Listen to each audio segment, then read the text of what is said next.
बिस्मिल्लाहिर्रहमानिर्रहीम। पाक गर्जन हाई स्कूल के तलबा को 10th क्लास के मैथ के लेक्चर में खुशामदीद है। स्टूडेंट्स, आज हमारा लेक्चर नंबर 9 है। प्रीवियस लेक्चर्स में हमने एक्सरसाइज नंबर 1.3 स्टार्ट की थी, इसी को हम कंटिन्यू कर रहे हैं और जो हमारा टॉपिक चल रहा है वो है रेड्यूसेबल टू क्वाड्रेटिक फॉर्म। उन इक्वेशंस को हम सॉल्व करने का मेथड देख रहे हैं जो क्वाड्रेटिक नहीं है, लेकिन हमारे पास जो मेथड्स हैं वो क्वाड्रेटिक को सॉल्व करने के लिए हैं। फैक्टराइजेशन है, कंप्लीटिंग स्क्वायर है और क्वाड्रेटिक फार्मूला है। तो ऐसी इक्वेशंस जो क्वाड्रेटिक फॉर्म में नहीं हैं, रेड्यूसेबल टू क्वाड्रेटिक हैं, हम उनको first of all convert into the quadratic equation and then solve it. हम उसको सॉल्व करके वहाँ से वेरिएबल की वैल्यू फाइंड करते हैं। तो अभी आज हमारा इस एक्सरसाइज का लास्ट टॉपिक है। इस एक्सरसाइज 1.3 के लास्ट टॉपिक में हम देख रहे हैं एक ऐसी टाइप ऑफ इक्वेशन जिसमें 4 फैक्टर्स मल्टीप्लाई में होंगे। 4 फैक्टर्स जो हैं वो मल्टीप्लाई हो रहे हैं और हर फैक्टर में वेरिएबल और कांस्टेंट है, वेरिएबल और कांस्टेंट है, वेरिएबल और constant, variable and equal to constant. यहाँ पर स्टूडेंट्स जो कंडीशन है, जो हमने मेथड अप्लाई करना है यहाँ पर, उसमें हम देखेंगे कि यहाँ पर हमारे पास a प्लस बी, हमने इस तरह से इन फैक्टर्स को अरेंज करना है कि यहाँ पहले फैक्टर का और दूसरे फैक्टर का जो कांस्टेंट है उसका सम और तीसरे और चौथे का जो सम है वो इक्वल आ जाए। Mean a plus B equal to c plus D. अच्छा, यहाँ पर ऐसा भी हो सकता है कि हम यहाँ पर तो प्लस ही है लेकिन मे बी ये वैल्यू माइनस की हो, तो हम जब a प्लस माइनस का b करें तो may be equal to c plus d आ जाए। तो ऐसा भी हो सकता है। तो जो कंडीशन है, जो मेथड है वो प्लस का है, लेकिन मे बी यहाँ कांस्टेंट नेगेटिव हो, ये रियल नंबर है, कुछ भी हो सकता है। तो फिर हम यहाँ पर उसको माइनस के साथ डील करेंगे, मे बी इस तरह से इक्वल आए। तो सम में भी इक्वल आ सकते हैं, हो सकता है एक जानब सम हो और एक जानब सब्ट्रैक्ट हो, फिर भी वो इक्वल आ सकते हैं। लेकिन ये बात जहन में रखें, वो सब्ट्रैक्शन नहीं है, वो सम है। मैं रिपीट कर रहा हूँ, a प्लस यहाँ b की वैल्यू आनी है, तो ये प्लस जो है हमारे मेथड का है, तो मे भी ये b की जो वैल्यू है वो माइनस b हो, नेगेटिव हो, तो इस प्लस पे इसका कोई असर नहीं होगा। बाद में हम इसको सब्ट्रैक्ट कर लेंगे। मेथड प्लस का ही है, इधर भी प्लस है, इधर भी प्लस है, दोनों जानब सम है, लेकिन वो वैल्यू b की नेगेटिव होने की वजह से हम उसको माइनस कर लेंगे। तो ऐसा भी हो सकता है कि एक साइड पर सब्ट्रैक्शन हो रही हो और दूसरी जानब जो है वो हम सम ले रहे हो और दरमियान में इक्वालिटी है, दोनों आंसर इक्वल आ जाएं, तो उसके लिए भी हम यही मेथड अप्लाई करेंगे। अब हम इस मेथड को अंडरस्टैंड करने के लिए एक एग्जाम्पल सॉल्व कर रहे हैं। यहाँ पर आप ज़रा इसको देखें और अंडरस्टैंड करें कि इस मेथड से कैसे क्वेश्चंस को सॉल्व करना है। तो x minus 1, x plus 2, x plus 8 and x plus 5 is equal to 19। अब जैसा हमने मेथड देखा था, जो टाइप देखी है, 4 फैक्टर्स जो हैं वो मल्टीप्लाई हो रहे हैं। यहाँ पर भी हमारे पास 4 फैक्टर्स मल्टीप्लाई हो रहे हैं। तो हमने मेथड में ये देखा कि हमने जो कांस्टेंट्स हैं, फर्स्ट 2 फैक्टर्स के कांस्टेंट्स को ऐड करना है, या वो माइनस में है तो सब्ट्रैक्ट हो जाएगा, और लास्ट 2 फैक्टर्स के जो कांस्टेंट्स हैं उनको ऐड करना है। आंसर इक्वल आना चाहिए। तो यहाँ पर जैसे हमने लिखा था a plus B is equal to c plus D, may be कोई वैल्यू माइनस में हो तो भी इक्वालिटी जो है वो प्रूफ हो जाएगी।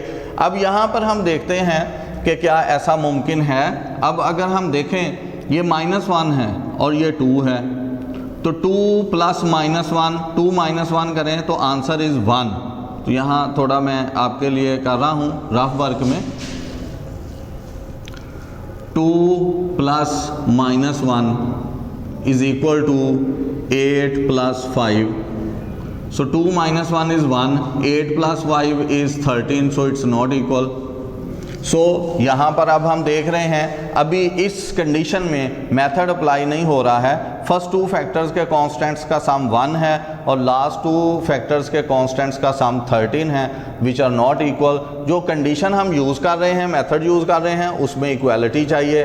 फर्स्ट 2 कांस्टेंट्स का sum equal to second 2 constants का सम, जो फैक्टर्स लिए हमने वो इक्वल होना चाहिए। तो यहाँ ऐसा नहीं हो रहा है, तो हम इनको रीअरेंज कर लेंगे।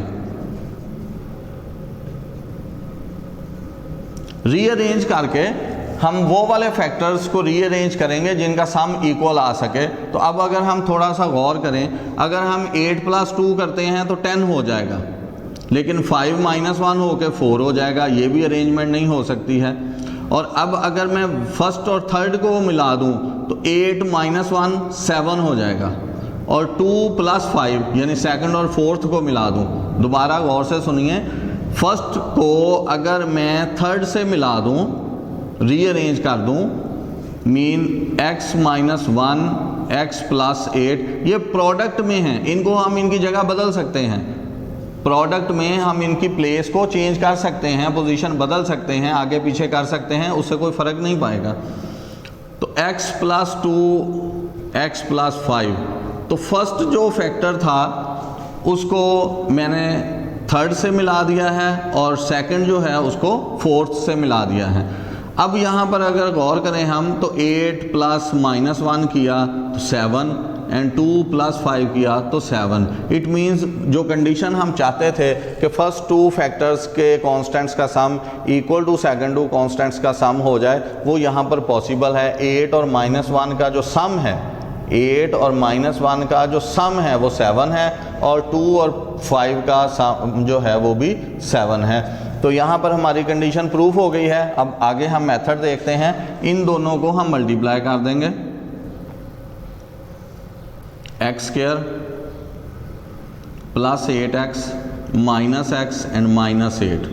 पहले मैंने x को इन दोनों से मल्टीप्लाई किया, देन -1 से मल्टीप्लाई किया, multiplied by x² + 5x + 2x and +10 = 19।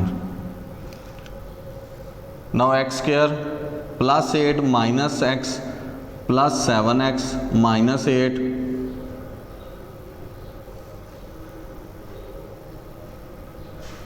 now x² + 7x + 10 = 19। तो स्टूडेंट्स अगर आप देखें तो इन दोनों फैक्टर्स में हमारे पास फर्स्ट 2 टर्म्स सेम हैं, तो हम इसको सिंप्लीफाई करने के लिए लेट कर लेते हैं x² + 7x = y, so it will become y - 8 into y + 10 = 19। अब हमारे पास 2 फैक्टर्स हैं, वेरिएबल हमारा चेंज हो गया है इनटू y। अब हम इसको y के साथ लेके चलेंगे, लेकिन एट द एंड हमने वैल्यू x की ही फाइंड करना है। तो y से मल्टीप्लाई कर देंगे, y² + 10y - 8y and -80 and -19 = 0। 19 को इधर शिफ्ट कर लिया लेफ्ट साइड पर।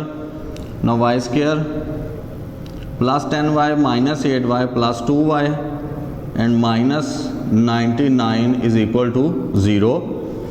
यहाँ पर हम इसको फैक्टराइज कर लेंगे, 99 ones the 99, so 11 2s the 11 9s the 99, so y2 + 11y - 9y। 2 digits हमने ऐसे ढूंढ लिए हैं जिनका सम जो है +2 आएगा और प्रोडक्ट जो है वो -99 आएगा। फैक्टराइजेशन मेथड जो एक्सरसाइज 1.1 में हमने पढ़ा था। पहले हमने इस कांस्टेंट टर्म को क्वाड्रेटिक टर्म के कोएफिशिएंट से मल्टीप्लाई किया, वी गेट -99। अब हमने 2 ऐसे नंबर्स ढूंढने हैं टेबल्स में से जिनका जो प्रोडक्ट है वो -99 हो और जिनका सम जो है वो +2 हो। तो टेबल्स में से हमने देखा 9 एंड 11 जो है इसको हम यूज़ करेंगे, 9 और 11 के टेबल को। तो प्रोडक्ट जो है वो 99 आएगा और सम जो है जब हम इनको सम करें तो 2 आना चाहिए। तो 2 उस वक्त आएगा, यहाँ नेगेटिव आना चाहिए, सम जो है वो 2 आना चाहिए। तो हम इसको माइनस में ले लेंगे, 11 को 9 से मल्टीप्लाई करेंगे -99 और 11 + -9 करेंगे तो +2 आ जाएगा। तो ये फैक्टराइजेशन मेथड है। अब यहाँ फर्स्ट 2 टर्म से y कॉमन ले लेंगे, y + 11 -9 y + 11 = 0। Now students in 2 terms में से हमारे पास y + 11 कॉमन है, y minus 9 is equal to 0. Now y plus 11 is equal to 0, either y minus 9 is equal to 0. So y is equal to minus 11 and y is equal to 9. Students ये हमने y में values gate कर ली हैं, लेकिन actual equation x में है, तो अब दोबारा हमें x की तरफ ही जाना पड़ेगा. जहां हमने सबसे पहले y की वैल्यू को यूज़ किया था, y को यूज़ किया था, वहां हम वापस जाएंगे और वहां से x को दोबारा से यहां पर यूज़ करेंगे. From a x square plus 7x is equal to minus 11. Now x square plus 7x plus 11 is equal to 0. Quadratic formula minus 7 plus minus 7 square minus 4a and c whole divided by 2.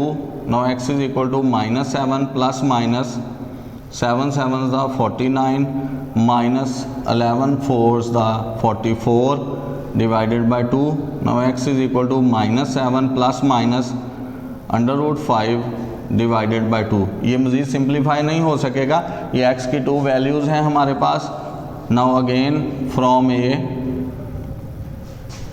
x square plus 7x is equal to 9. No x square plus 7x minus 9 is equal to 0. Quadratic formula x is equal to minus 7 plus minus 7 square b square minus 4, a की value है 1 और c की value है minus 9 whole divided by 2. No x is equal to minus 7 plus minus 7 7 दा 49 and minus 9 4 दा 36 plus हो जाएगा minus minus plus divided by 2. x is equal to minus 7 plus minus square ले लेंगे, ऐड कर लें पहले 9 प्लस 6 15 5. Now 85 divided by 2. अब 85 जो है ये कंप्लीट स्क्वायर नहीं है तो स्क्वायर रूट नहीं ले सकेंगे. ये हमारे पास 2 वैल्यूज़ आ गई हैं, तो सोल्यूशन सेट में हम लिखेंगे minus 7 plus minus under root 5 over 2 and minus 7 plus minus 85 under root divided by 2. तो स्टूडेंट्स ये हमने x की 4 वैल्यूज़ जो हैं वो हासिल कर ली हैं, क्योंकि हमारे पास इक्वेशन में अगर हम इनको प्रोडक्ट ले लें तो इक्वेशन की जो डिग्री है वो 4 बनेगी. तो यहाँ पर हमारे पास 4 आंसर ही आने थे x के. तो स्टूडेंट्स अब आपने इस क्वेश्चन को अंडरस्टैंड करने के बाद एक्सरसाइज में 1.3 में से question number 15 and question number 16 जो है वो आपने इसी मेथड से सॉल्व करने हैं. तो इस मेथड में आपने गौर से देखना है, अगर फर्स्ट 2 फैक्टर्स का सम और सेकंड 2 फैक्टर्स का जो सम है कांस्टेंट्स का वो इक्वल ना आए तो हम रीअरेंज कर लेंगे. रीअरेंज करके उसको इस मेथड से सॉल्व कर सकते हैं. तो ये क्वेश्चन आप कर लेंगे 15 एंड 16 तो हमारी ये एक्सरसाइज कंप्लीट हो जाएगी. नेक्स्ट लेक्चर तक के लिए अल्लाह हाफिज़.